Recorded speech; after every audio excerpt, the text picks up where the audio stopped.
Ndidzidziseiwo tenzi zvinoreva mitemo yenyu.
Nhasi tiri kuita Bible study.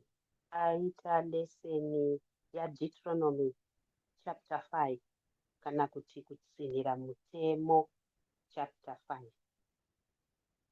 Ndicharava nechishona. Mitemo gumi yatenzi. Mozisi akaunganidza vaIsraeri vose akati kwavari, teererai muhwe imi vaIsraeri mitemo nemirayiro yandava kutaura nhasi muchihwa. Idzidzei munyatsoichengeta. Tenzi Mwari wedu akaita chitenderano nesu pagomo reHorebhi. Tenzi haana kuita chitenderano ichi namadzibaba edu chete, asi nesu tose iyesu vapenyu kudai ipo pano nhasi. Tenzi akataura neni makatarisana naye uso nouso pagomo riya.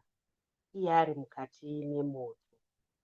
Panguva iyoyo ini ndaiva munyaya pakati penyu naTenzi, ndichikuzivisai shoko raTenzi nokuti imi maihla nokuda kwemoto, saka musina kukwira mugomo.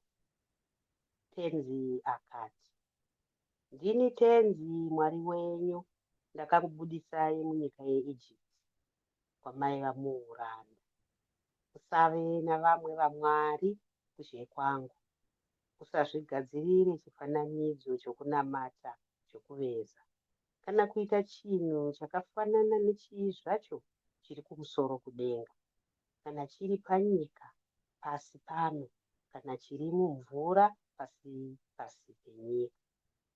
Usapfugamire zvifananidzo izvozvo kana kuzvinamata, nokuti ini Tenzi Mwari wako ndiri Mwari ane shanje.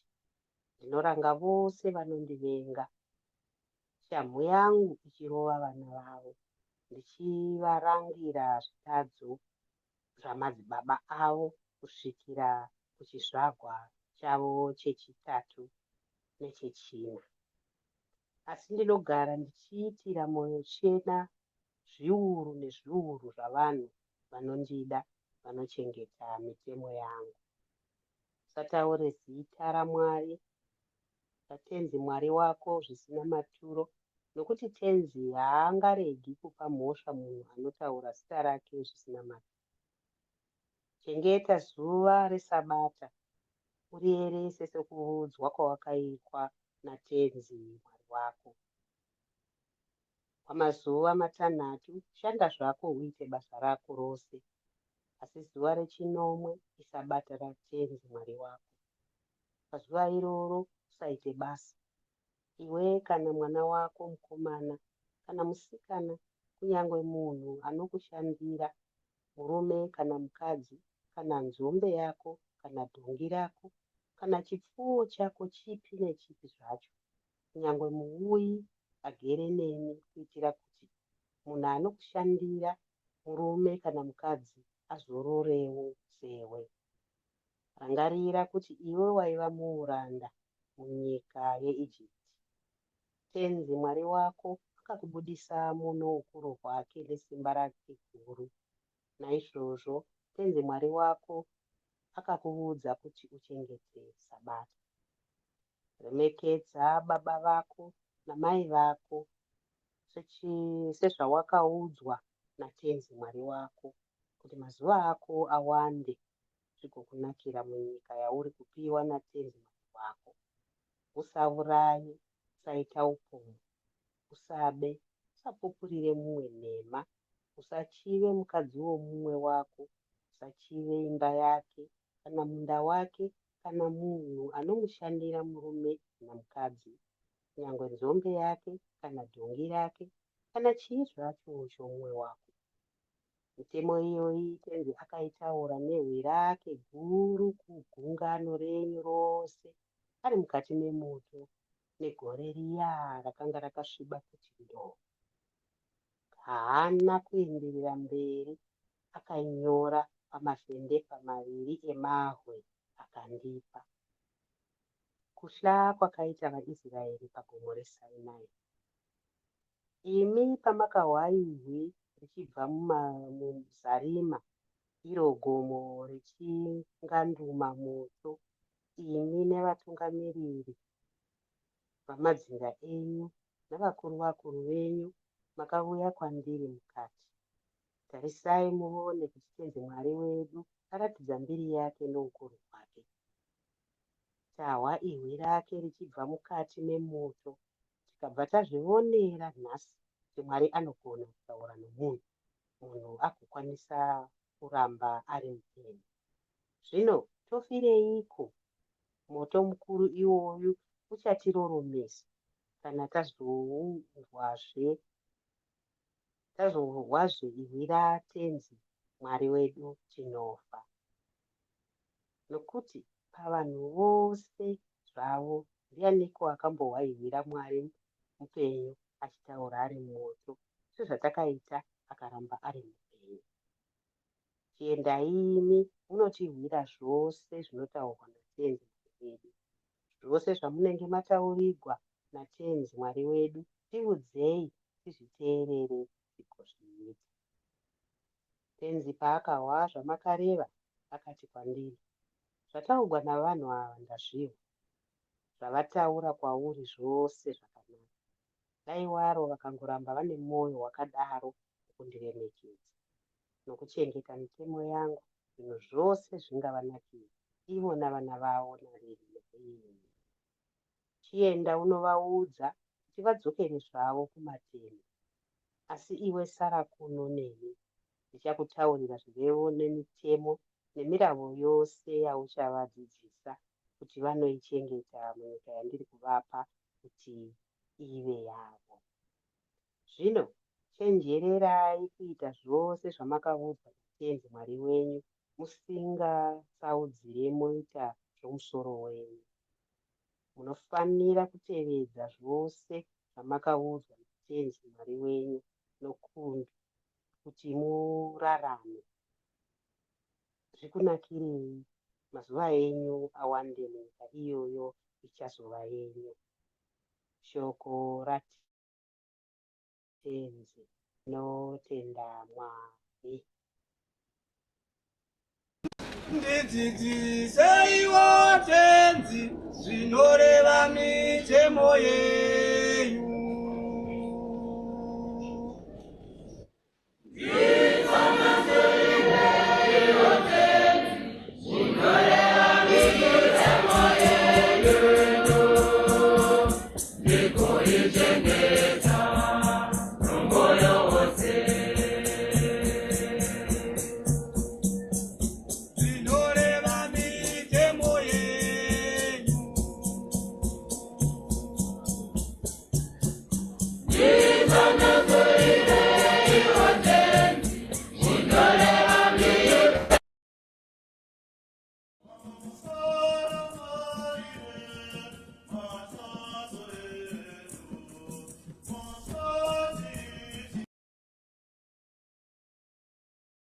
Ndidzidziseiwo tenzi zvinoreva mitemo yenyu.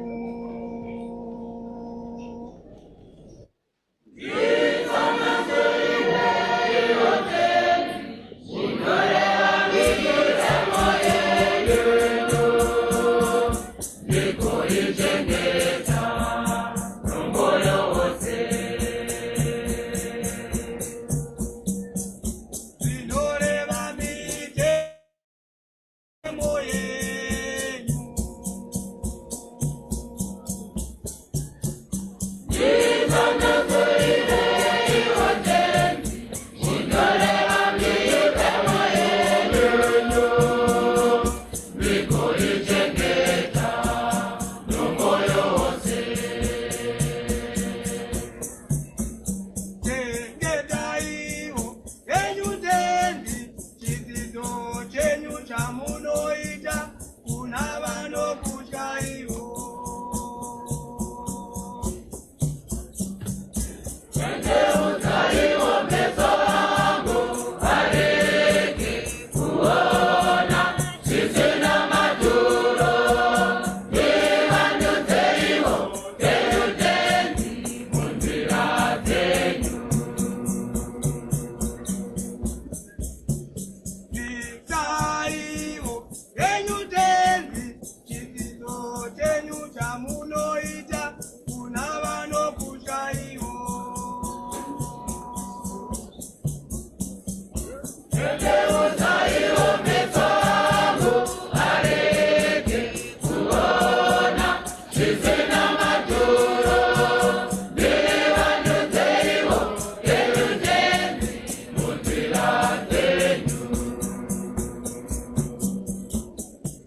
zvikuru tinokugamuchirai muchidzidzo chebhaibheri redu. Nhasi tiri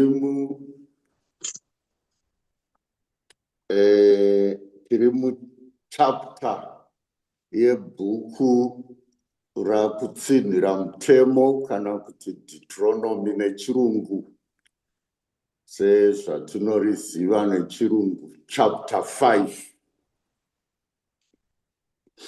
Zvinoda kumbotanga nchiti rimwe nerimwe bhuku bhaibheri rine nyaya yarinayo. Ndombotora mabhuku okwatakabva. Bhuku ramavambo rine nyaya yokusikwa kwezvinhu, rutadzo uye nechitenderano naMwari chavanhu vaMwari, kusikwa kwezvinhu zvose kusanganisiravo navanhu, kwouya kutadza kwavanhu nechitenderano chakazoitwa naMwari chokununura vanhu. Ndo zvinenge zviri mubhuku ramavambo. Tozoti mubhuku rakubuda mune kununurwa kana kudzikinurwa kubva muutapwa nouvepo hwaMwari unoita zvose. Tozoti bhuku ramupiro rine nyaya youtsvene hwavanhu vaMwari. Bhuku rakuverengwa rine nyaya yorwendo kunyika yechipikirwa. Koti bhuku ratiri romutemo rine nyaya yaro. Nyaya yaro ndeyeyi ebhuku romutemo? Inyaya yechitenderano naMwari.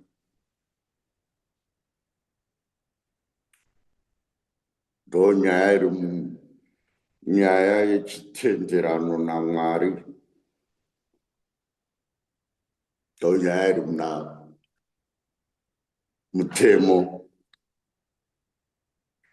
Saka pachitenderano naMwari apa ndechokuti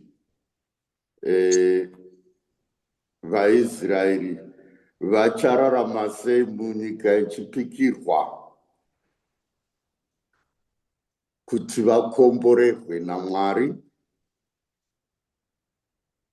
kana vararama saizvozvo vachararama sei?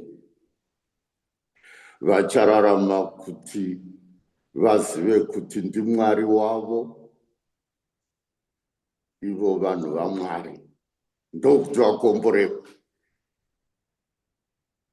Saka ndakambotaura ndikati bhuku rakutsinhira mutemo iri, Deuteronomy, rine zvikamu zvitatu. Ibhuku rine imharidzo yaMozisi achirayira vaIsraeri vasati vapinda munyika yechipikirwa. Saka mharidzo dzaMozisi inhatu.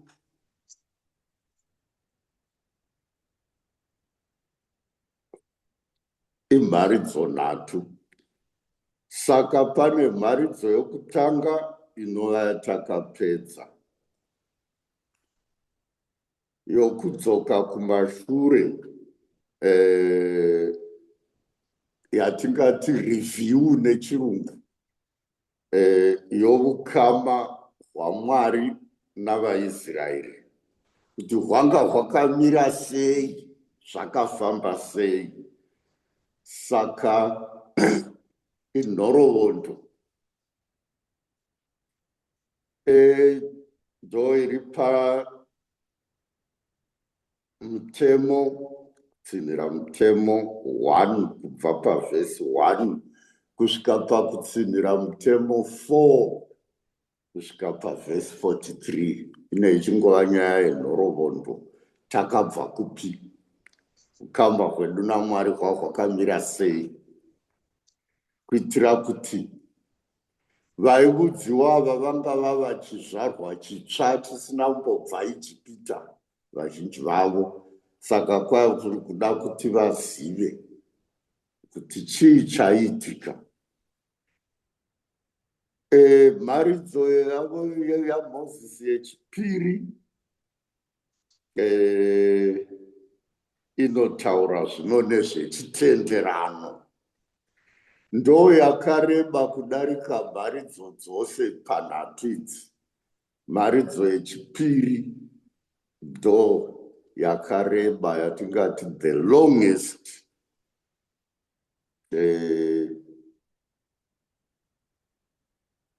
Inotaura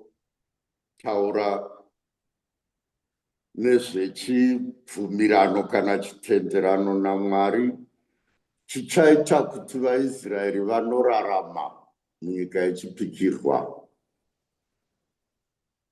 Saka inobva pachapter, ndingati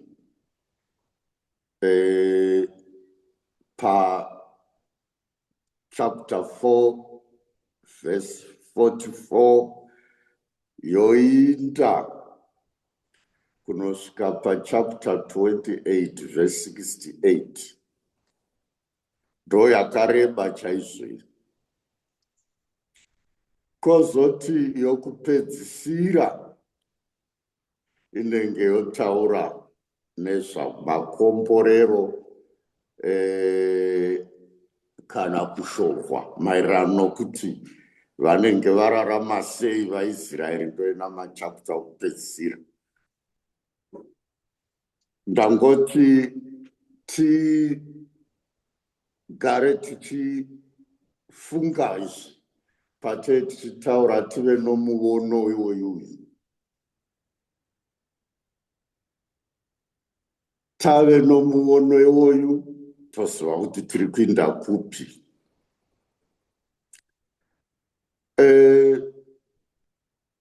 Ndakataura chiti kamuchida kungosamaraiza kana kungofupikisa bhuku raDeuteronomy iro rira kutsindira mutemo, munongoti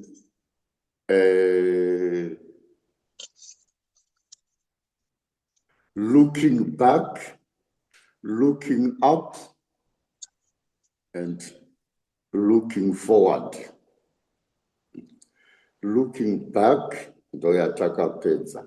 Yes, not now. Looking up ndo yecovenant.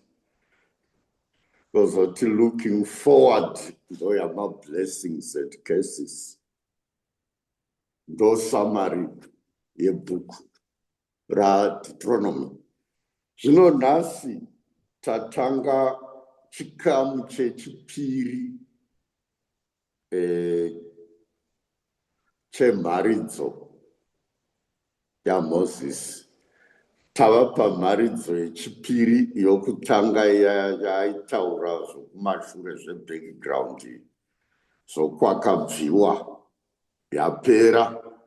Tava zvino panyaya yechitenderano yecovenant. Ndo yatoti looking up, kureva ukama hwavanhu naMwari kuti hwofanira kumira sei, kuitira kuti vanzi vanhu vaMwari vanofanira kuva noukama hupi naMwari. Saka ukama ihwohwu ndo huchaita kuti vanorarama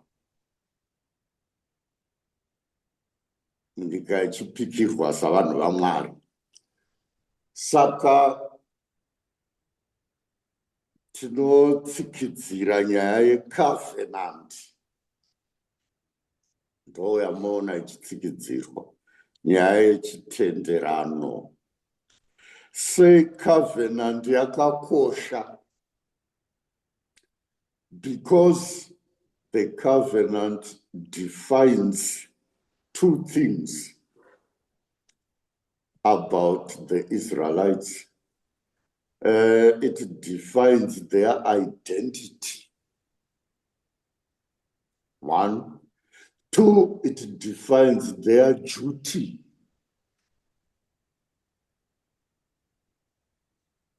Identity and duty. Saka chitenderano chinopa chimiro kuvaIsraeri. Kwete chimiro choga, chimiro nebasa. Ndo zvinhu zviviri zviri pachitenderano, chimiro uye basa. Zvinopa covenant apa pachitenderano chinhu chakakosha, mutemo. Zvino tavona kuda takatoverenga kare, tavona mitemo 10 chidzokoro yatakamboona muna kubuda. Yauyazve mitemo iya. Tobvunza kuti kose yauya, iyo yakambouya.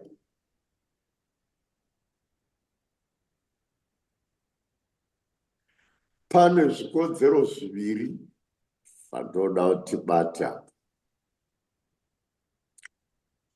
Chokutanga ndo chandatoreva kuti mutemo unopa chimiro nebasa. Chitenderano chinopa chimiro nebasa. Saka kudzokorogwa kwakaitwa mitemo kwanga kuri kuitira vaya vanga vasipo pakapiwa mitemo 10 pagomo reSinai. Ichi chava chizvarwa chitsva, ichi chachisipo.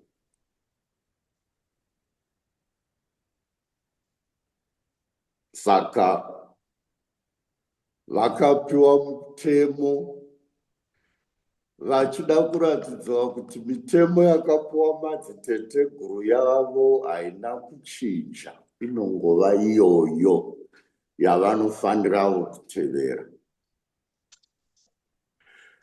Ndo chikodzero chokutanga.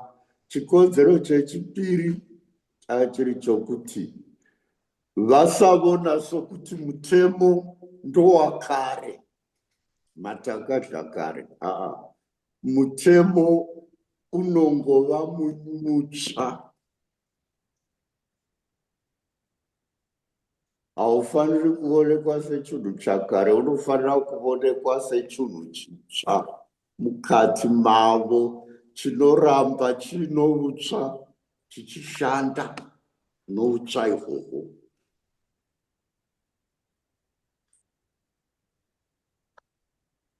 Saka ndo zvikodzero zviviri izvi.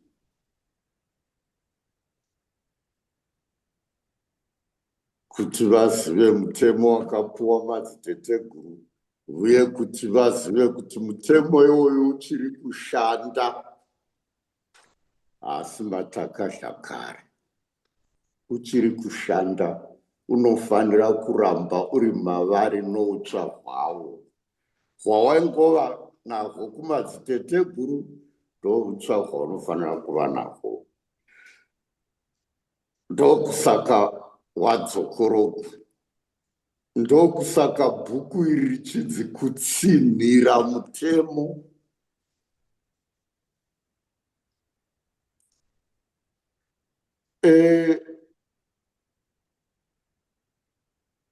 Chiri kutsinhirwa chii pamutemo apa? Toti mutemo watsinhirwa. Pane chinhu chiri kujekeswa. chachisina kunyatsojeka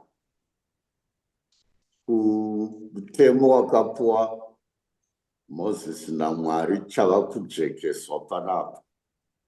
Chandichataura nezvacho ndechokuti chimiro chaMwari chakamira sei pamitemo iyoyi 10.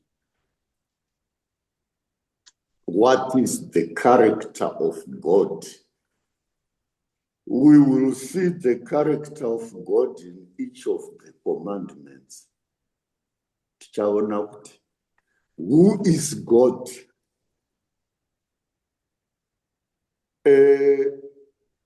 Zvazviriko asi pagomo reSinai zvazvisina kunyatsobuda. Zvino zvinozoda kuchiburiswa zvakasimbarara kuti chimiro chaMwari kana kuti unhu hwaMwari ndohupi.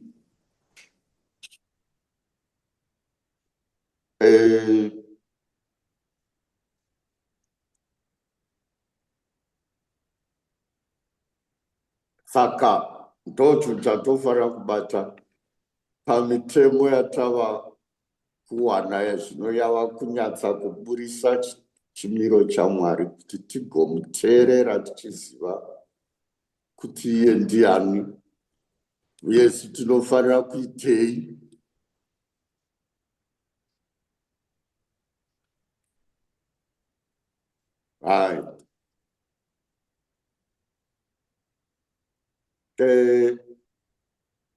Pamitemo iyi ndoda kuti tibate zvinhu zviviri pamitemo iyo yakapuwa Mozisi naMwari. Ndoda kuti tibate zvinhu 2. Mitemo iyi ine zvinhu 2 zvatoda kuti tibate.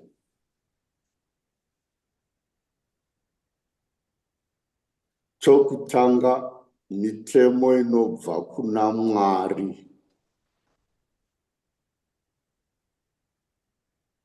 Ndochokutanga. Chechipiri, mitemo iyi inobata vanhu vose, haina vainosarudza. Saka inonzi iri universal. 1 inobva kuna Mwari, 2 inobata vanhu vose.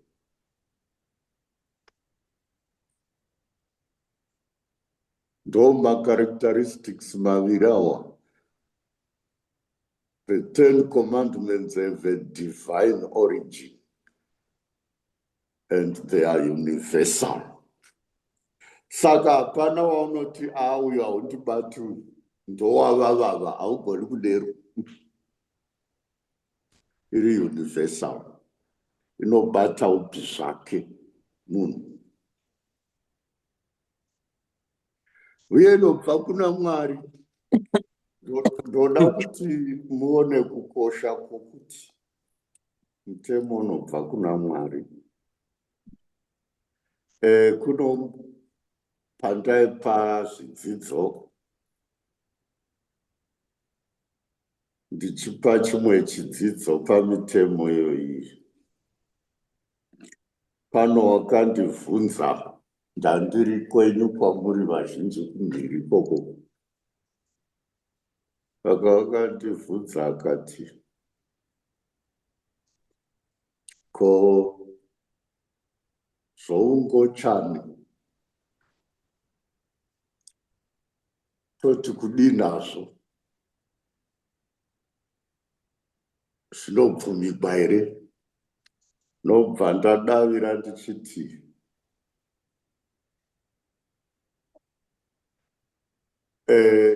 pane culture nhatu. Saka which culture yauri kubvunza nayo? Ndobva ndati kune culture yatoti yetheonomous morality, kureva kuti mutemo unobva kuna Mwari. ndoculture. Tikati kune culture yechipiri inonzi heteronomous morality, yokuti mutemo unobva kuvanhu vamwe vane simba vapasi pano, sehurumende yadzika mutemo uyo nooyo, constitution chii, heteronomous morality. Kozoti autonomous morality, yokuti ndini mutemo wacho, zvandangoita ndozvandoda, autonomous. Ndikati saka zvawavhunza apa wavhunza under which of these three cultures? Ndobva ndamudavira ndikati kana ukati autonomous morality ndo inodefina ugochani, uri kureva kuti iwe ndiwe mutemo. Saka kana wati iwe ndiwe mutemo, zvoreva kuti niwo wauri kutaura naye ndiri mutemo. Saka ugoni kuimposa mutemo wako kwandiri nokuti tindiri autonomous. The moment yaunongoimposa mutemo yava heteronomous morality, ndikati ndo dilemma yamunayo kana musina kuisa Mwari mukati. Chaunoti autonomous chova heteronomous.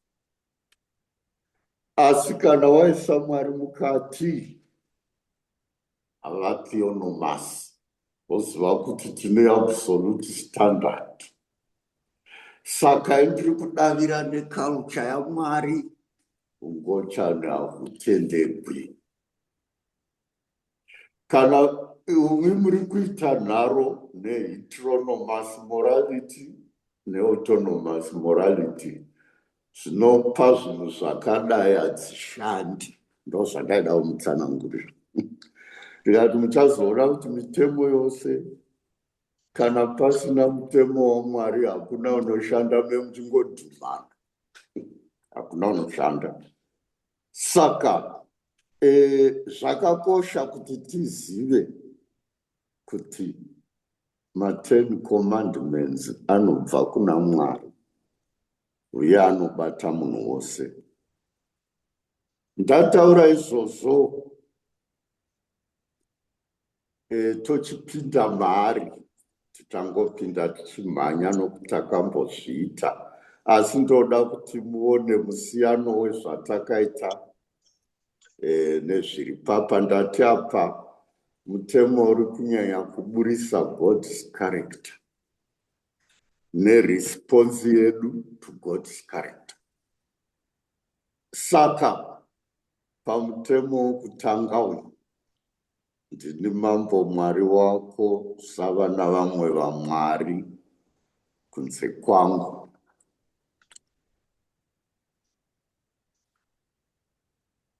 Zvoreva kuti Mwari voga ndo vanofanira kuremekedzwa nokunamatiwa.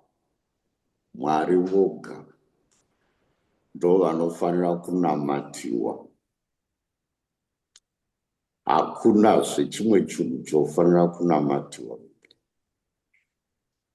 Right? Saka what is the character of God pamutemo uyu? God is loving and loyal. That's why he deserves our ultimate allegiance and worship, because he is loving and loyal. Ndozvo zvoburiswa manje. Ukazozi sei tisingafaniri kuva navamwe vaMwari, because God is loving and loyal.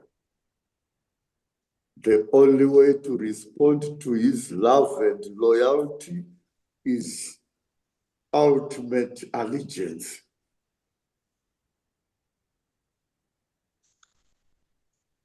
Kumukoshesa, kupfuura zvose. zvinototarisa kuti tinokoshesa here Mwari kupfuura zvose. Tinozoona kuti pane zvimwe zvinhu zvatinonamata. Kana titi kunamata, shoko rokuti worship robva pana worship, kureva chinhu chaunokoshesa arika zvose. Worship ndo panobva worship. Saka ukakoshesa chimwe chinhu, zvokupira upenyu hwako kwachiri, chatora nzvimbo yaMwari chinhu ichocho. Chinhu chaunopedzera nguva kudarika zvose chinenge chatora nzvimbo yaMwari. Zvino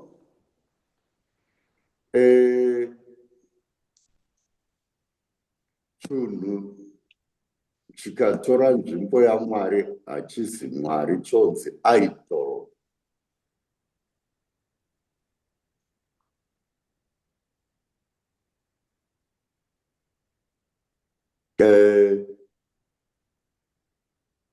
Problem ye-idolatry is superstition.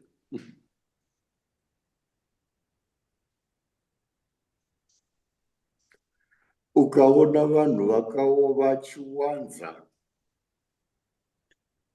superstition, wotoziva kuti pane problem ye-idolatry. Ndoda kupa muenzaniso wesuperstition.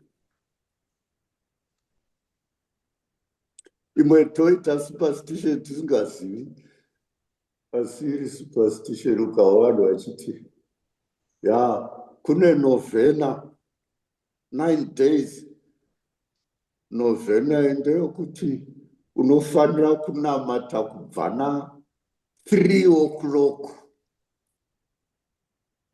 kusvika na6 p.m. 3 p.m. kusvika 6 p.m. Onzi ukangopfuura 3 p.m. chitorega zvako zotanga mangwana. That's no longer prayer, it's superstition. Ukangoona padero, ziva kuti pane element ye-idolatry.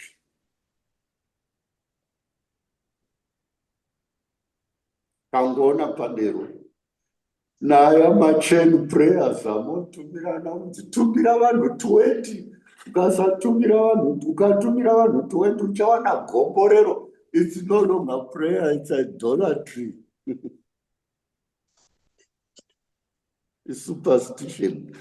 Takazara nesuperstition. Togona kuti kwanza haindonamata Mwari oga, asi unamata idol.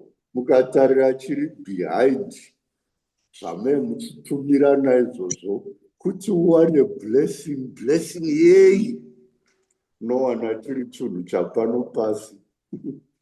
Hakuna unomboita ma-chain prayers kuti ndiite kudenga, asi kuti ndiwane mota, ndiwane zvinongodzoka paidolatry. Tingwarire superstition. It's a form of idolatry.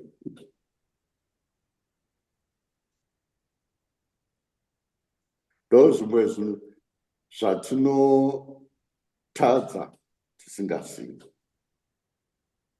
tichifunga kuti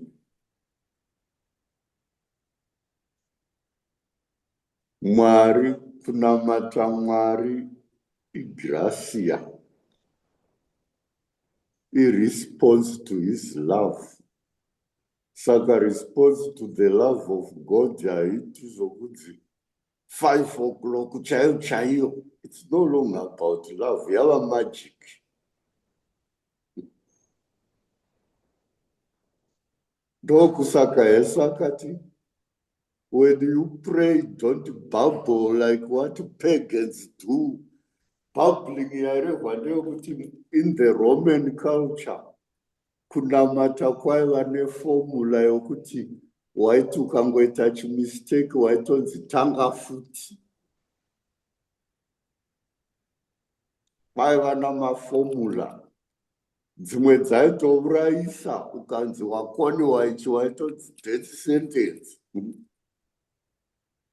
Saka yanga isiri kunamata, it's idolatry. Saka ndomutemo wokutanga. Character yaMwari is God is loyal and is loving. So God alone deserves our ultimate allegiance and worship. So what should we do? Treasure God above everything else. Oshesa Mwari kupinda zvose. Nokuti he is loving and loyal to you. Kozoti usadana nhando zita raMwari. Don't misuse God's name.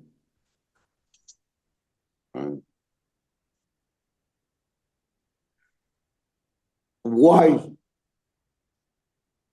What is the character of God implicit? Panapa. God is respectful. That's his character. Because God is respectful, his name should not be misused or trivialized or misrepresented.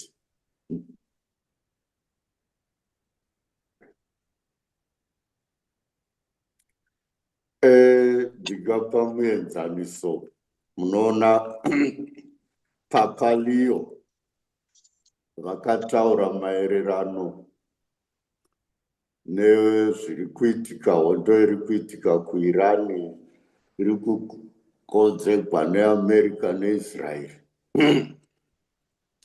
Pakabuda mapasita mamwe achinamatira Trump. Unga makazviona muTV vachimunamatira vachiti tikute hondo. Ndokubva Papa Leo vataura kuti God does not bless hands with blood. No war is blessed by God. Kuti una mavoko ane ropa kuti kwai ndikomboregwe. Papa vakataura ndokutana nhando zita raMwari kuri kuitiwa kwakaitwa namapasita. Ndokusaka muchiona Pope Leo vakataura mashoko aya vakataura akati God will not listen to somebody with blood in his hands who is committing genocide. God will not listen. Saka ndozvaireva kudana nhando zita raMwari. Tinodana nhando zita raMwari pakawanda. Pate tichida kuti Mwari akomborere zvinhu zvakasviba. Tine zviito zvakasviba. Kuda uri kudhiraivha mota uchienda kugirlfriend uchisiya mudzimai uchidhiraivha uchida onamata uchiti Mwari ndichengete ndifambe zvakanaka.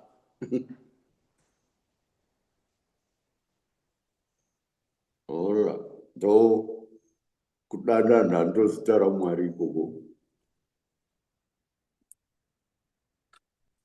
Mumwe wakauya achiti kwanzi ndikomborereiwo ndoda kuenda kuchiyatswa.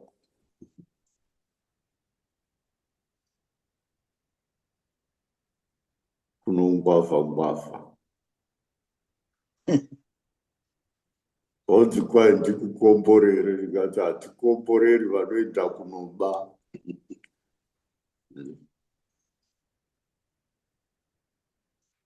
Saka kudana nhando zita raMwari, pana fata waindiudza wechirungu wakamboshanda kuKenya. Saka kune rudzi rwaakambonoshanda muarea mavo vanonzi maKaromojong tribe. Vanorarama nokureidha, vanonoreidha, vanouya voreidha vanhu, votora mombe nezvose. Ndolife yavanorarama iyoyo. Chiuya nepfuti wokupfurai, votora zvose. Saka fata yonoti wakamuka umwe musi akawana pfuti dzakaisiwa pamukova pechechi dutu. Vakazika nomukuru wacho, baba tokumbirawo mukomborere pfuti dzenyu, toda kumbonoreidha. Fata akati hatidero. Tanga kutovadzisa katikazi.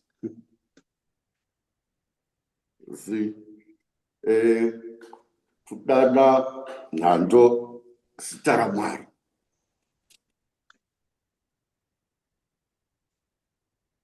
We must represent God faithfully and correctly. Why? Because God is respectful.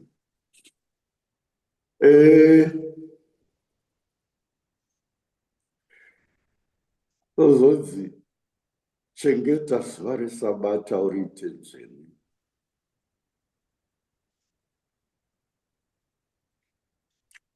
Zvezvitirevei pakarekta yaMwari?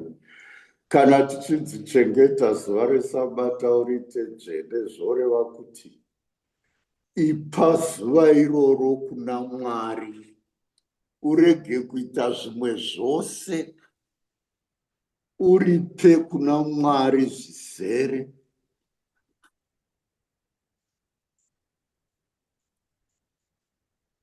Why should I give the whole day to God? Because God is total and restful. So totally give yourself, God, in your time of rest.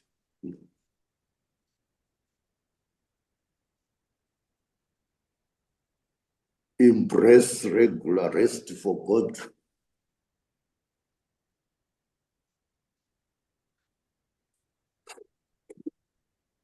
Kodzi, ona, remekedza baba namai,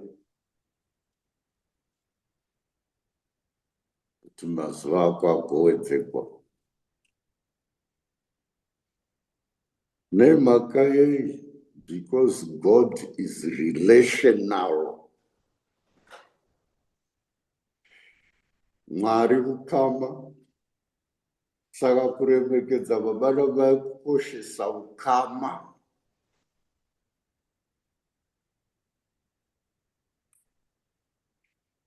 Saka show gratitude and respect. Because God is relational. He relates to you. Show gratitude and respect.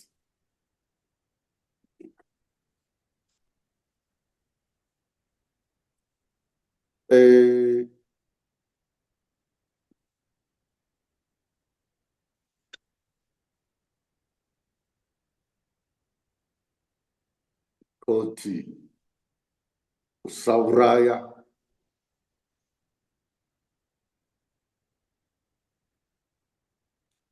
kuti koshesa upenyu. Don't destroy human life. Why? Because God is living and peaceful. God is alive and he is peaceful. That's his character. He's always alive and peaceful. So don't destroy human life. Protect and value life at every stage.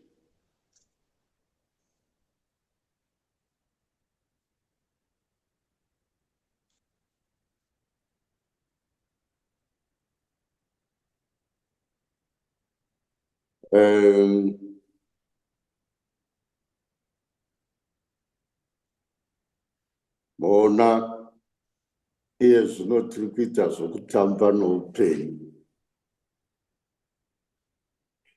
Tinozvitambisa upenyu hwedu tichitamba noupenyu hwavamwe. Hatichakoshesi upenyu.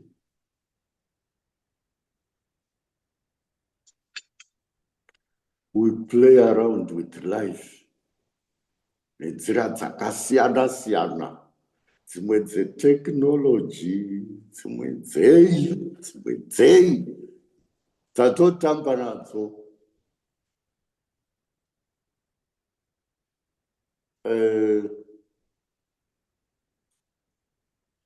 Ndanga ndiri kurufu zuva ranhasi. Zvinhu zvandoona parufu mazuva ano ndakanga ndisingazvioni kare. Iye zvino parufu munhu unoda kudzoka akadhakwa. Aenda kurufu unochema, unoda kuuya akadhakwa, unoda kuuya akaguta.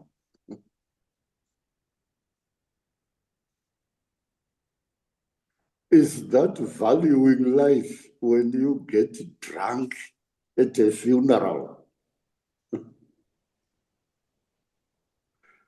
and get the best meal at a funeral? Don't respect something.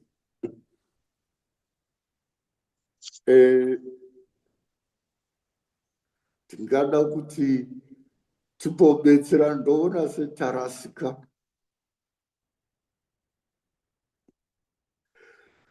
Unoona vanhu vachichera guva vachiti kapasina doro haticheri. Pano pandakaita masi ndakazotokona kuparidza vanhu vachiita noise vakadhakwa vabva South Africa nechitunha. Papaita mumwe wanga afira kuSouth Africa. Vana venyu mazuva ano vazhinji vari kufira kunze kwenyika, saka vanoperekedzwa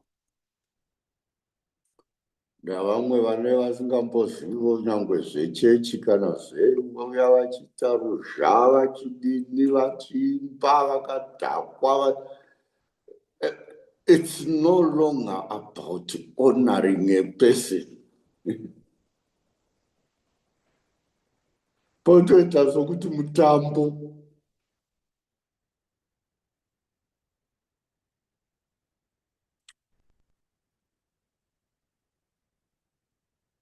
Potoita sokuti mutambo. Chikafu ndochokosheswa kudarika kuviga munhu nedoro.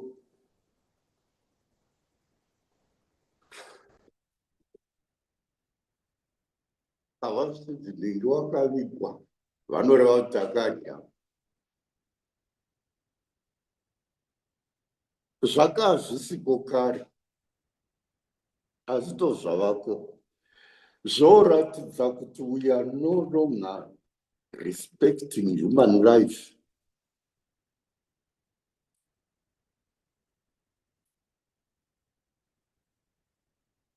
Ndakati ndapedza kukomborera guva nokuuya vachidira doro.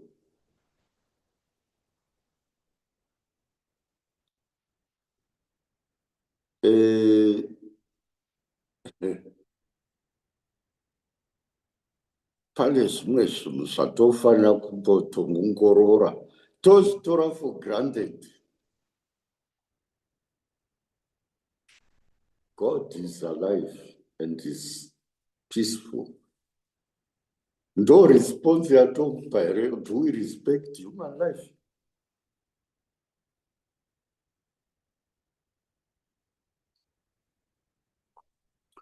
Don't commit adultery.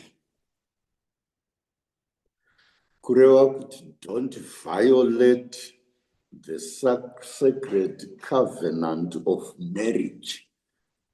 Why? Because God is faithful. Mwari wakavimbika. So don't violate the sacred covenant of marriage.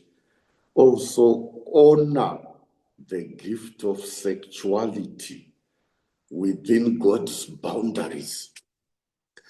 Now, zvino tiri kutamba nezvinhu zviri sexual, tazokutamba nazvo.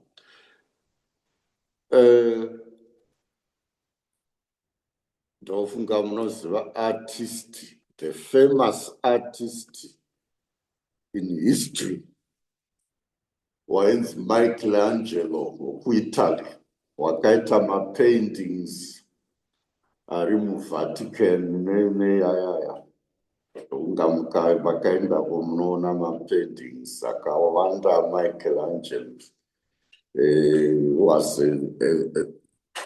renowned artist. Zvinonzi ari kuchikoro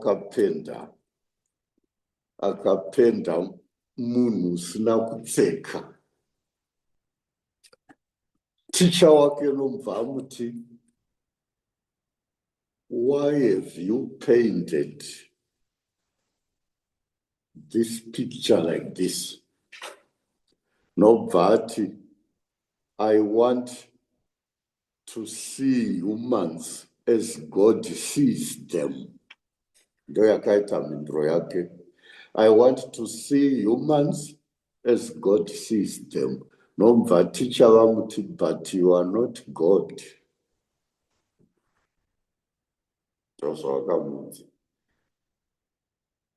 But you are not God. Kureva kuti you are subject to human weaknesses and limitations. Therefore, this painting will lure you towards sin. You are not God.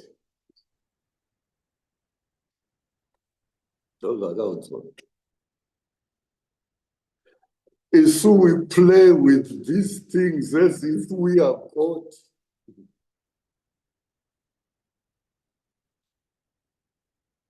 Tarisa pamafoni pana pornographic pictures, tinama message ari dirty, anonzi suggestive pictures. And why are they called suggestive pictures and suggestive words?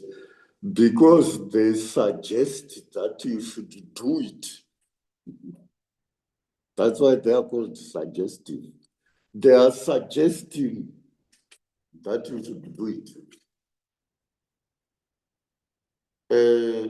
I remember I was giving a talk, Ireland and talk.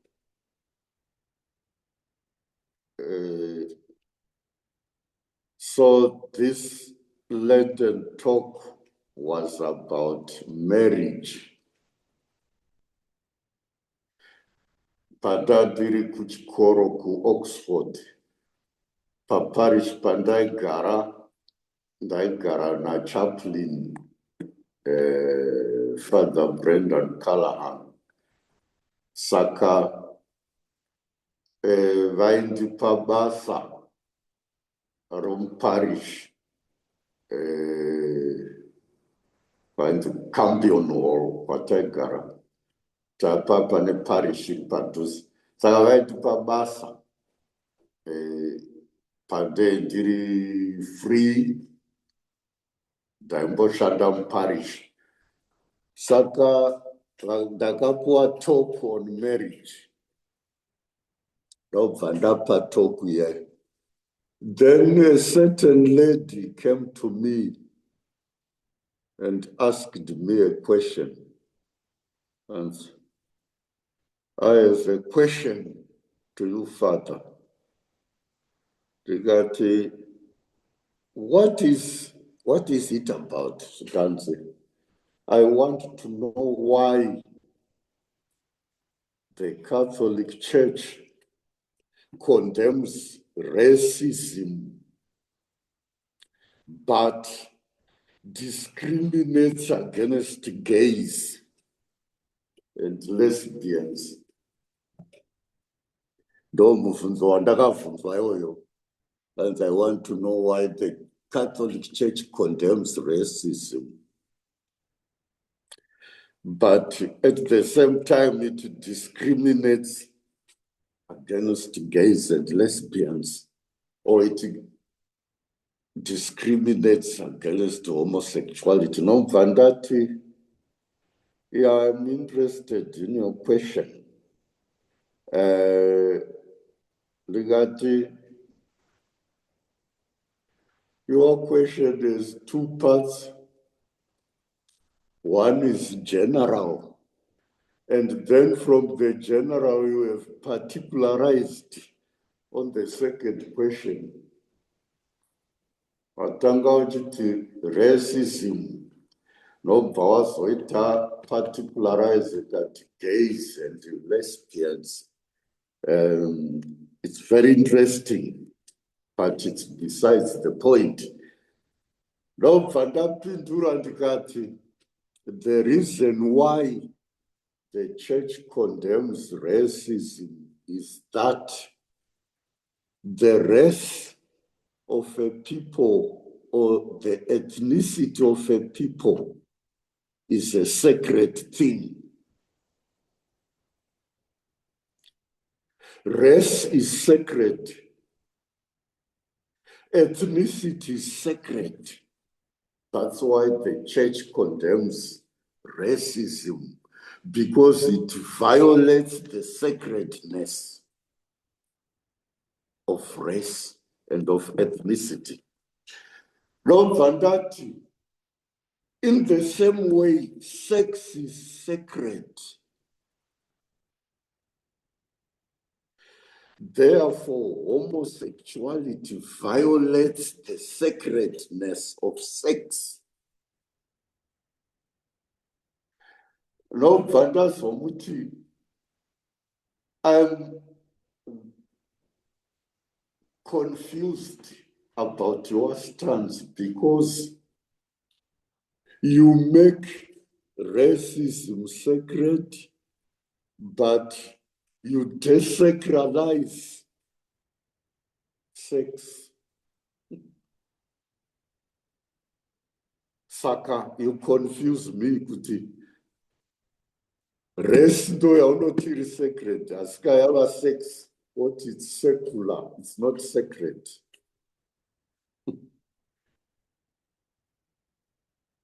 When both should be sacred. No Pagas, you have enlightened me, Father. I never thought of it that way.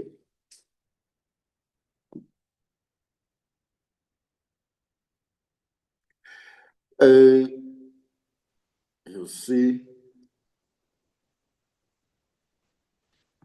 tine dambudziko. We are no longer honoring the gift of sexuality. We are violating the sacred covenant of marriage. Munomandiri mangu nduno.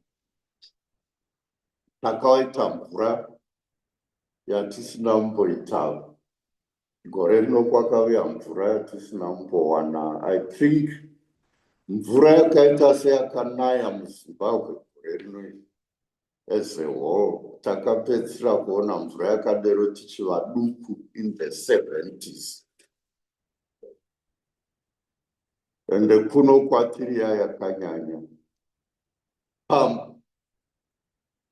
Mvura iyo yakanaya, pana vanhu vakayerera nemvura. And 5 out of 10 vakayerera, 5 vaida kuma-girlfriends.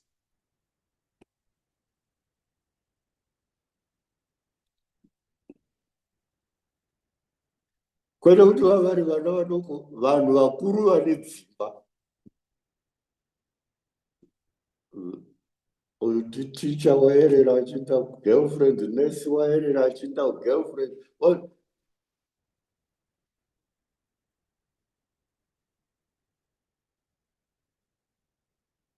Mumwe izvozvo asati awanikwa wava ne3 weeks teacher waenda girlfriend.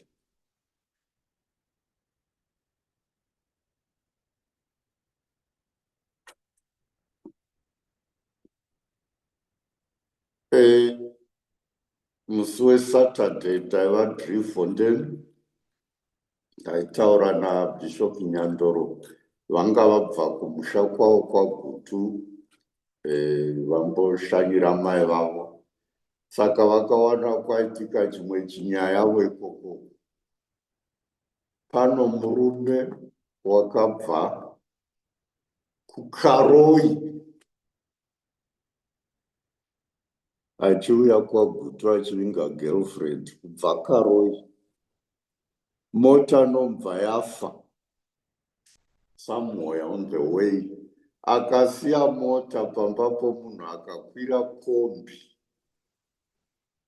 achiuya kugirlfriend kwaGutu. Asvika kugirlfriend kuya kuwana girlfriend inomwe munhu, ndobva vagwa akaurawa. Wakarohwa akafa. Kubva Karoi uchivinga girlfriend kuzofira kwaGutu.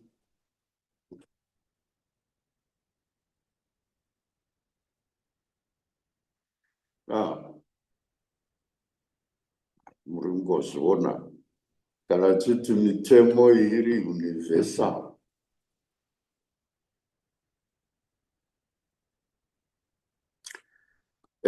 Iye zvino tine dambudziko.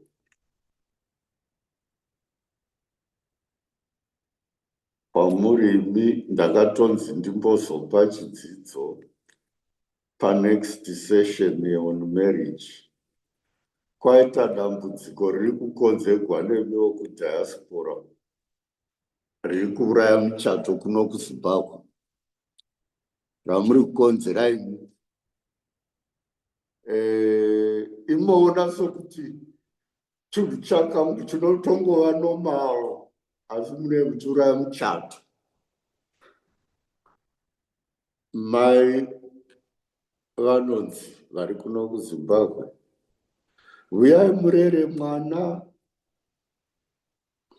Handiti ndimo vadana, uyai kuno kuUK kana kuAmerica kana kuti muzorera mwana. Mai voenda vonopedza 6 months or even a year, baba vasara kuno voga.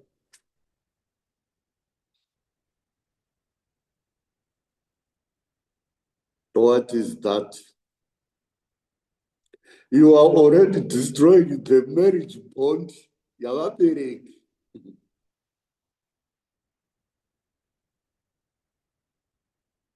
Nezvamuri kuita, kana muchizviita izvozvo, ingozivai chinhu 1, muri kuuraya muchato yavabereki venyu.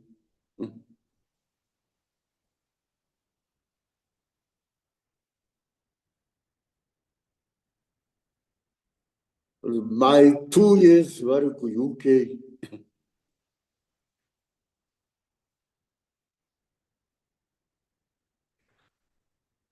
When did a parent become a babysitter? yenyu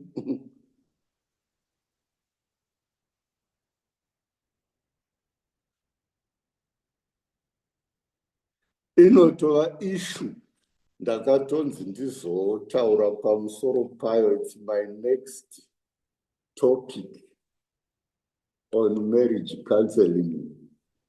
Ndichazokutumirai manotsi andakaprepare on that, but muzvizive kuti pane zvinhu zvimwe zvatiri kuita zvisingaiti isu vari kudiaspora.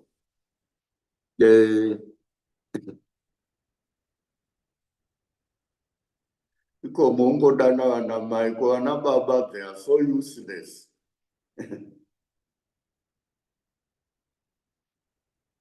Amen. Now,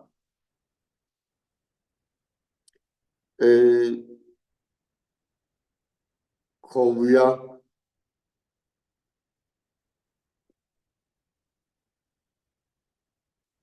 don't steal, but don't take what is not rightfully yours. Why? Because God is generous. If you are stealing, you are violating God's generosity. Saka unofanira kuvawo generous nokurespect other people's property. Kuba kwanyanya atoti madhiri kuba.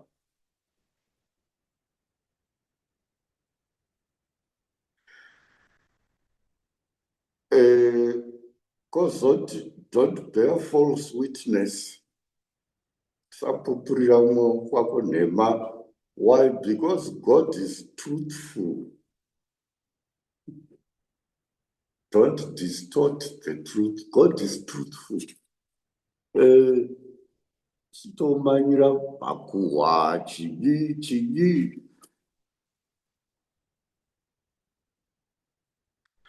Kozoti, don't covet usachiva nhumbi dzomumwe. Why? Because God is thankful. God is grateful. Ruchiva kushayiwa gratefulness. Ndokusaka zvinzi kusatenda kuroi.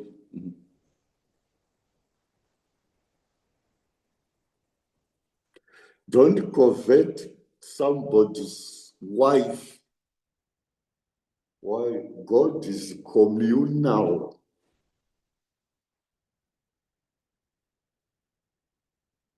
Hapana ruchiva komwe munhu when we are a community. God is communal. Saka pari kubuda character yaMwari and how we respond to that character. Ndo musiyano wemitemo neyamimwe yokungoti panapa the character of God is emphasized more so that we can obey more. Saka tune mitemo iyi. Saka ngative nomuono iwoyu pamitemo iyoyi. Tisafunga kuti dzokororo chete, asi dzokororo ine simba inoda kutibatsira kuti tinyanye kuteerera Mwari.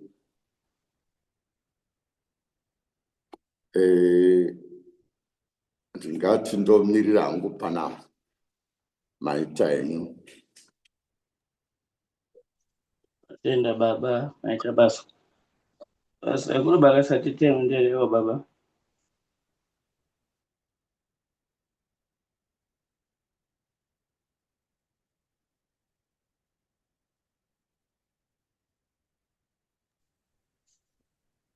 Gogo mchagadi titendelewa baba.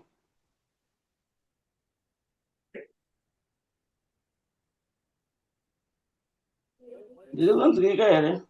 Yeah, Ndiri kunzika ndine tuzukuru mukanzwa kubackground kune noise. Wow. Baba Makamure, nyamasvisva. Tinoramba tichingodzoka tichingokutendai. Muranda waMwari. Nekuramba muri kungotidzorera panzvimbo kutipa highway code yekuenda nayo kudenga. Zvasarira shamwari dzangu dzerwendo tiri pano. Tiri kusarira isu kutaurirwa tiri kutaurirwa every Monday tinenge tiri pano tichiudzwa naBaba. Asi zvasarira kwatiri. Hanzi nzira idzi imbiri we. Hanzi nzira imbiri kune rumbo rwuya nzira imbiri. So it's up to us to choose kuti tiri kuda nzira ipi. Baba Makamure tinoramba chingokutendai nguva nenguva kuti hamunete henyu zveshuwa hamunete kutiudza chikomborero chatiri kupiwa ichocho. Mazvita henyu nyamasvisva on behalf of shamwari dzangu dzerwendo dziri pano. Mazvita. Tinotenda gogo maita basa. Tinopenda zvikuru. Panguva ine yangu yemubvunzo. Sorry henyu ndanga ndakamutwa. Tinotenda. Sorry ndakamutwa. Eyo pamusoro baba mubvunzo wandinawo mudukuduku. Pamati mimi koveta someone's wife, you mustn't do that because God is communal.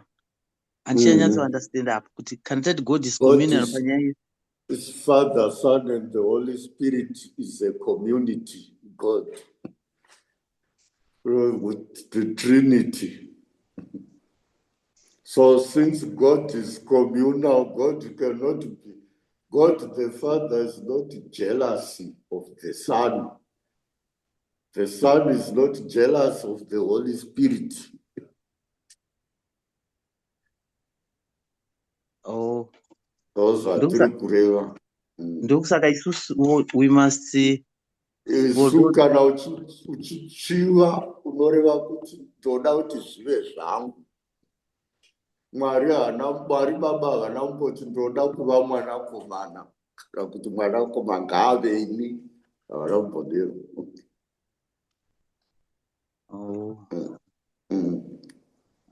Mazvita henyu.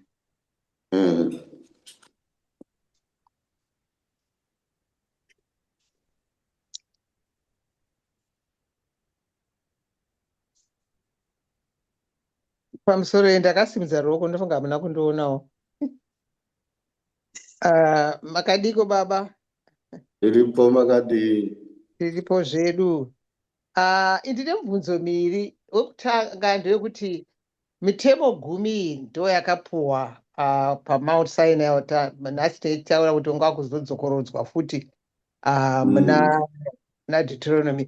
Ko iyi yakazoguma yawandisisa I think it's 613.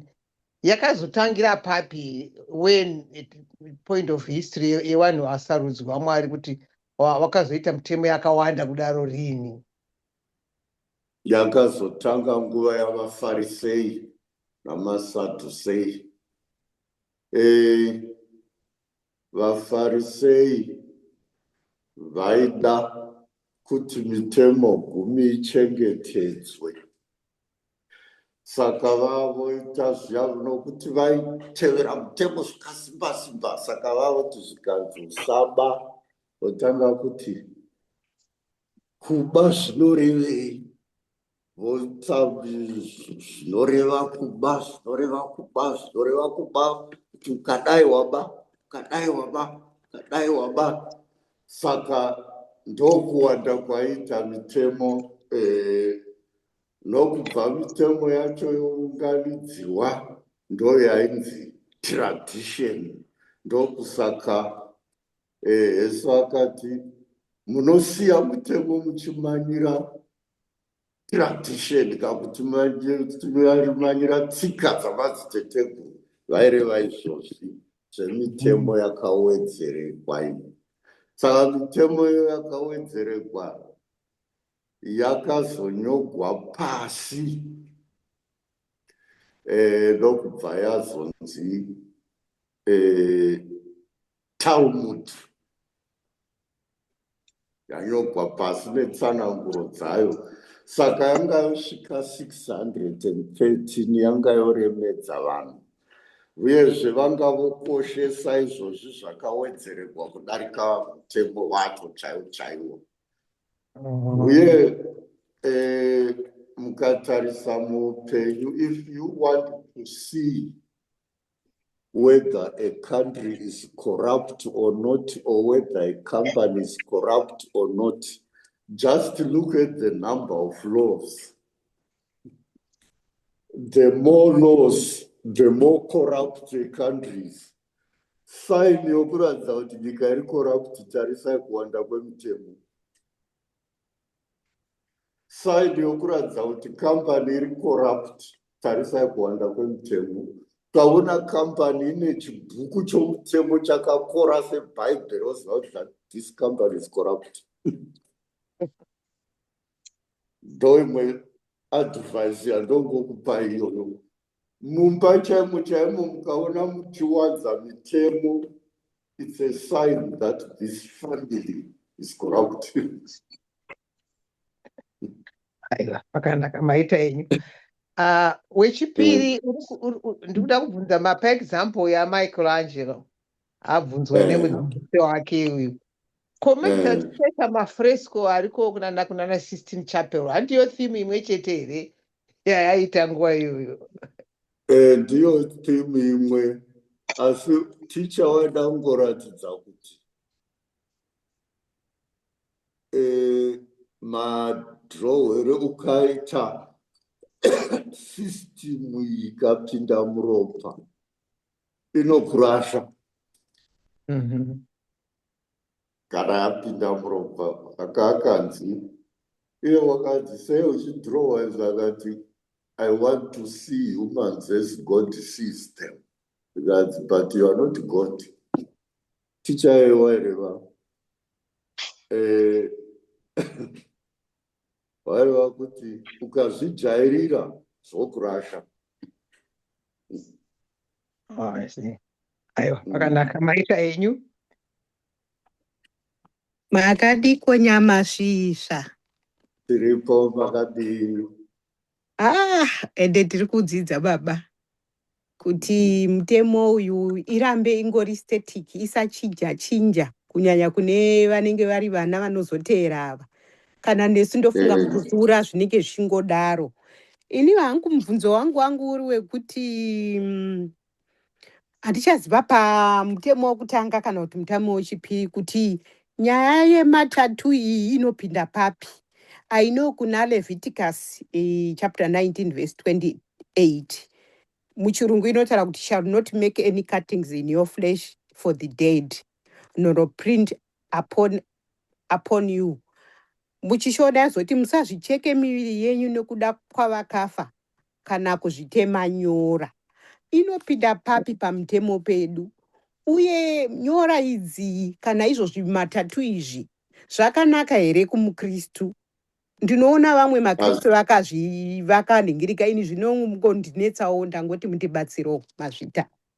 Maita henyu, kune nonzi theology of the body, kureva kuti remekedza muviri. Takasikwa nomufananidzo waMwari. Uyezve, we are not the owners of our bodies, we are stewards. Kureva kuti miviri yedu ndeyaMwari. Saka tattoos aya, it's abusing the body. It's a sin. Zviya zvamunozvidhidha muchizvicheka, uchiwana munhu akazvipedha akazvisa, ndokunga vana venyu vari kuzvifarira. Chechi haizvitenderi, mutemo waMwari hauzvitenderi, because unenge mumwe waiti kwanzi zviya zvamunozonyanya kuzvishepa zvakanyanyisa, kwa unenge uchiti Mwari makandisika henyu asi makandikoniwa. Haida kudarikapa. Mwari makandisika henyu asi makandikoniwa. Nyangwe zvimwe zvamoti beauty dzimwe dzinozopfuuridza dziyati dzingwarire.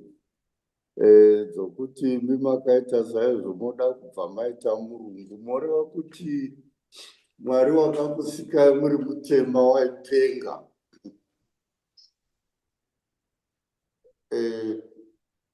Pane zvimwe zvatofanira kungwarira. Vamwe vachizviita maplastic surgery zvakaita vana Michael Jackson zviya hazvitendegwi zvose izvo zviya. Zvapapfupi hazvitendegwi zvakanyogwa muna Levhitiko ndizvo chaizvo. Hazviita henyu baba, saka vanhu tiri kutuka Mwari chokwadi. Tiri kutuka Mwari kureva kuti makandisika makandikoniwa.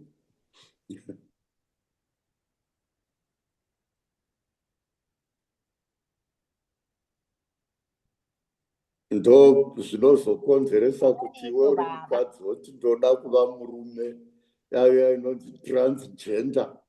Zvotanga saizvozvo.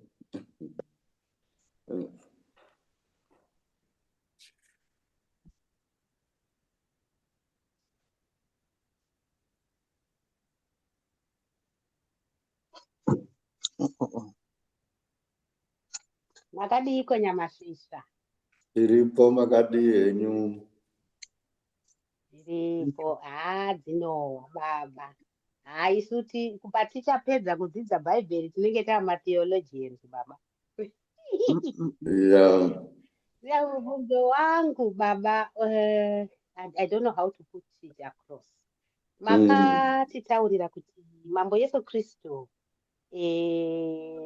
vane bhuku ravo ravanonyanyofarira kurifeya rinova iro riri Deuteronomy. Kunana kuSynoptic Gospel pane pavakavingwa nemufarisei kana kuti nemuzivisisi womutemo achibvunza kuti mutemo mukuru ndoupi, sezvarehwa nagogo Madziva kuti yakazenge yowanda sei. Ndapahwisisa zvangu vaida kupanga pashove nedambudziko revafarisei.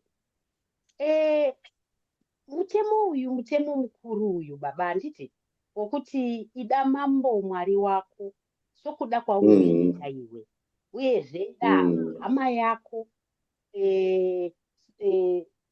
sokuda kwaunozviita iwe. Mambo Yesu vakatsinhira vatsinhirazve kuSynoptic Gospel. Ungatitsanangurirewo here, nokuti mutemo uyu wakadzika uyu baba. Pamwe tinogona kungoutora nhando.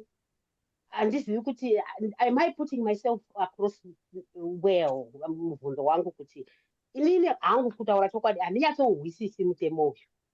Zvino unomborevei? Tipatsanurireiwo mutitsanangurire kuti zvinorevei.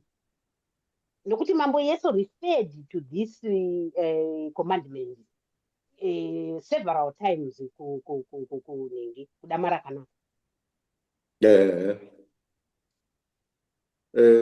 Mambo Yesu akabvunzwa kuti mutemo mukuru pamitemo yose ndeipi.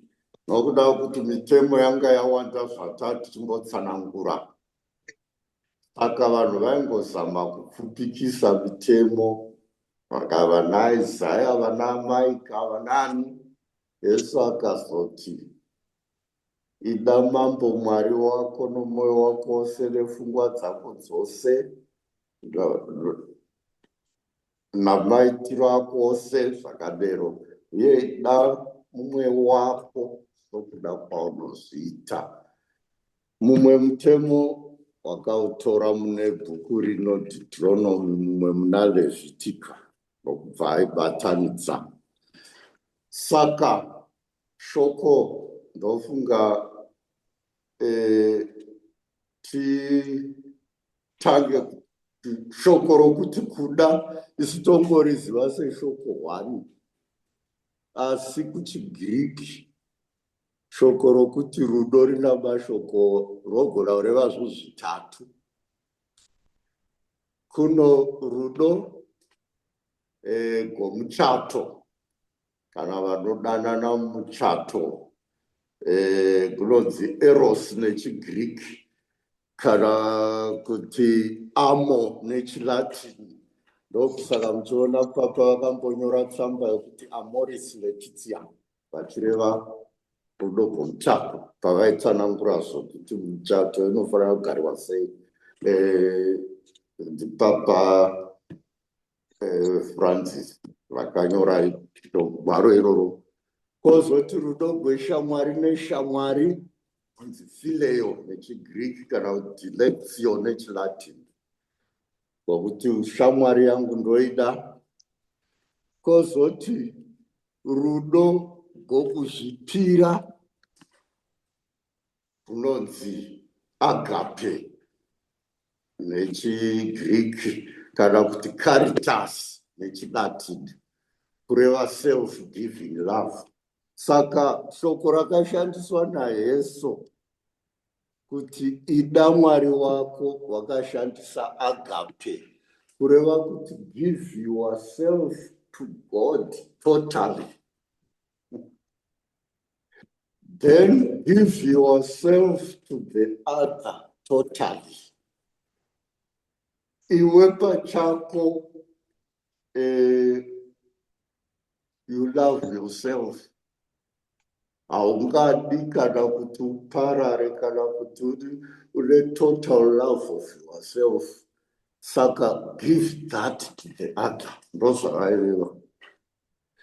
Kureva kuti give yourself totally to God. Kusvika pakuti unogona kuzvipira kuna Mwari. Give yourself to your neighbor. Unogona kuzvipira hama yako. Kana ukazvipira kuna Mwari hazvinetsi kuzvipira kuhama yako. The closer you are to God, the closer you are to your brother or sister. Sezvakaita windmill mukatarira pane exera paya, mablades kana unosvika paexera ari close to each other, kana avavo kure neexera avafedha. Saka if you are far from God, you are also far from your brothers and sisters. Ndokusaka Yesu atanga nokuti ida Mwari. Wada Mwari, kuzvipira kwaari nomwoyo wose nenei, uchagona kuzvipira kwaari nomwoyo wako. Ndo zvaireva mambo yese izvozvo. Inoreva self-giving love. Ndo inonzi agape, ndo shoko raakashandisa. Hakuzi rudo gwama-feelings. Liking is a feeling. Jesus said, I command you, love one another. Love can be commanded, but feelings can't be commanded. Yes, I command you, like one another. That love. Because love is a decision. That's why it can be commanded. Saka ndo musiyano iwoyo. Uyezve totora mitemo 10. First 3 commandments anoreva duty towards God. Love, our love for God. 7 dzimwe love of neighbor. Tikatarisa mitemo 10. Uyezve 3 inoreva reverence. Mitemo yekutanga 3, reverence. 7 respect. Saka pane zvinhu zviviri zviri pamutemo, reverence and respect. Reverence to God, respect to your brother. Ndo summary.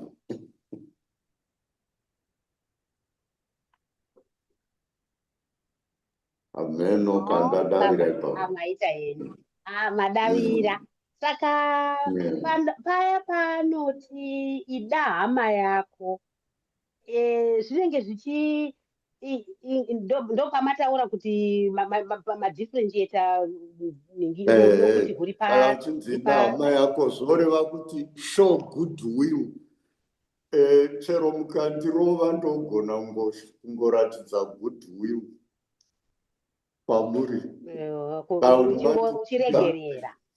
Show goodwill ndo agape ndo yakashandisa kureva goodwill kana kuti benevolence. Haana kuti kuti mandirova ndonzi ndikudeso kuda kwatoita shamwari yangu hazvigoni, asi ndogona kungokushadzai goodwill. Goodwill. Thank you very much, Baba. Thank you so much. Thank you for the explanation. Tiri kudzidza. Thank you.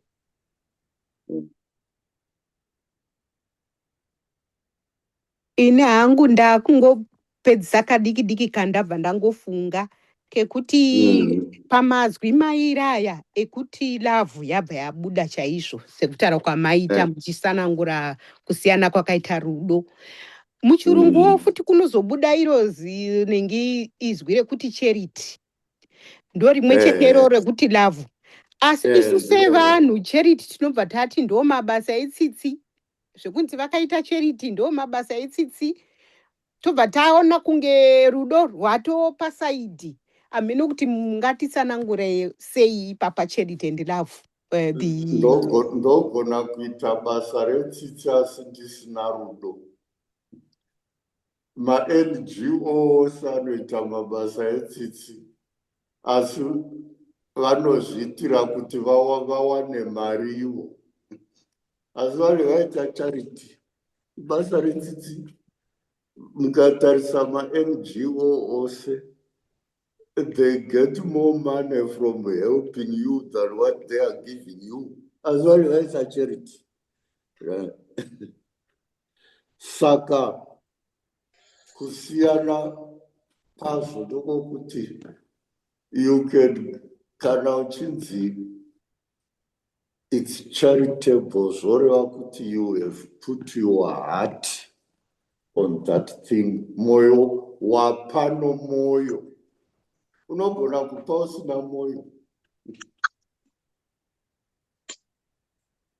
Mukatarira ma-politicians anokupai ezvino pana vamwe vaidoneta $100 icharity asi haina moyo. Vanhu vaipiwa $100 paista pana $200 vachimanyirana.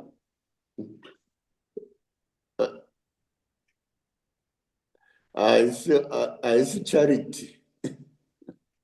Inonzi patronage kana totaura pachirungu. Ndo inonzi patronage. Charity kupa nomoyo.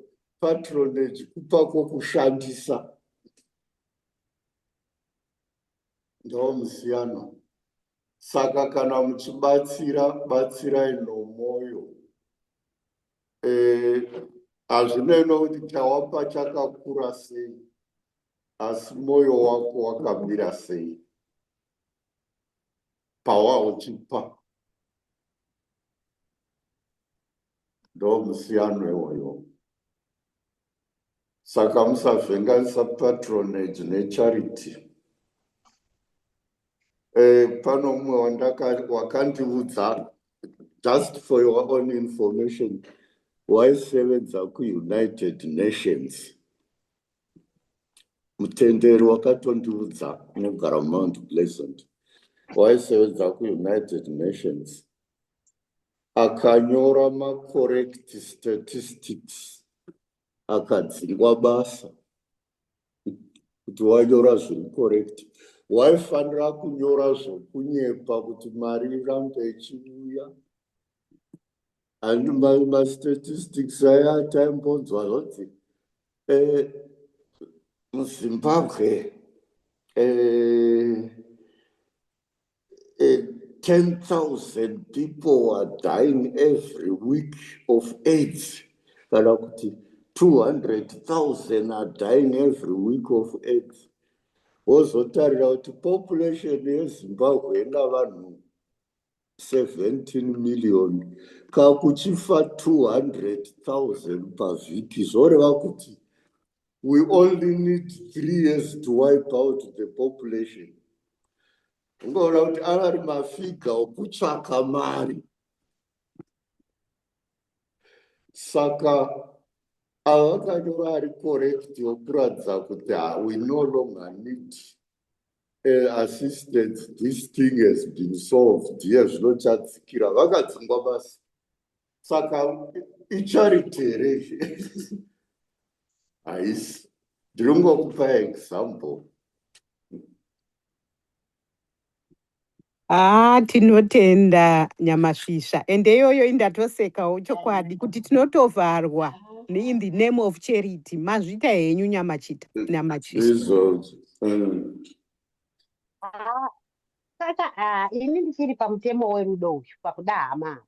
Saka zvamakanangura izvi baba zvinoreva kuti kuva netsitsi hazvirevi kuti kuita mabasa etsitsi. Ndozvazvinoreva. Kuva netsitsi kuva nomwoyo. Mabasa anozobva mumwoyo. Asi kuva netsitsi saka unogona kuita mabasa etsitsi asi iwe usina tsitsi dzacho. Usina mwoyo.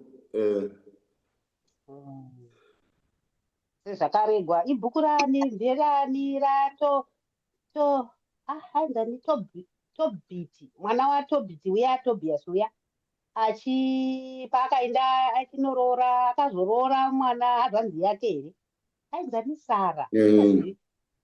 Saka ndiko rudo rwamuri kutaura here, hakuzi hwenyama. Pano waititirena kuseminari waiti ndoda kukubatai zvakanaka nokuti mangwana vamwe venyu vanogona kungozova mabhishopi angu. Saka kana uchindibata zvakanaka uchiti pamwe zvingazodai motive yako haina kunaka. Saka kubata zvakanaka kuya hakucharevi chudhu. Prudence, haisi charity.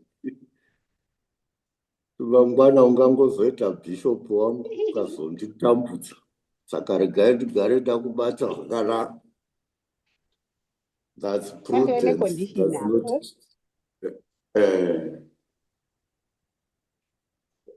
not. Thank you Nyamasvisva. Sorry, tumoyo kuti chirere chigokureravo.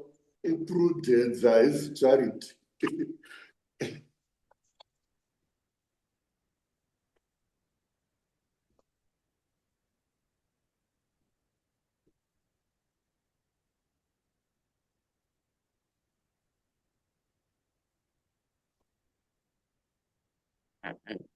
Meno kana pasisina mubvunzo datinga chiconclude edu.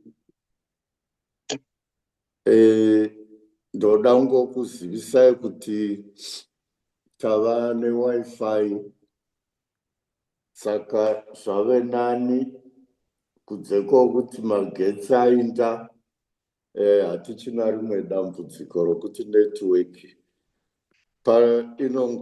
inoda hayo subscription $65 every month.